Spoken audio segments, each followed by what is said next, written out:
अग ग ग ग विंचू चावला काय मी करू, विंचू चावला कुणाला सांगू, विंचू चावला विंचू चावला विंचू चावला विंचू चावला हो. काय वाटलं ना की एखादा जुना जाणता कीर्तनकार किंवा भारुडकार उभा आहे? नाही, मी आजच्या पिढीची प्रतिनिधी आहे. अनेकांना वाटतं की भारुड म्हणजे फक्त एक करमणूक किंवा खेड्याकडचं एखादं गाणं. पण मला सांगा, एकनाथ महाराजांनी जेव्हा हे विंचवाचं रूपक जगासमोर मांडलं, तेव्हा त्यांना फक्त कीटकांबद्दल बोलायचं होतं का?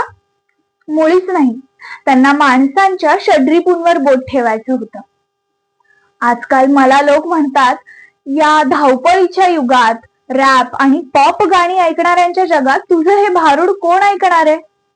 पण मी त्यांना सांगते, जोपर्यंत माणसाच्या मनात अहंकार आहे ना, तोपर्यंत माणसाला विंचू चावणारच.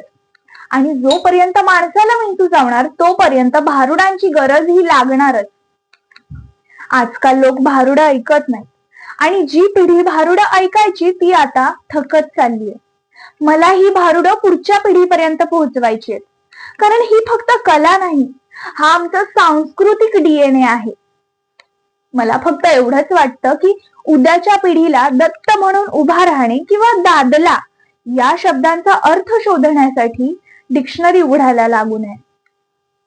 ही जी माझ्या हातात टाळ दिसतीये ना, ती फक्त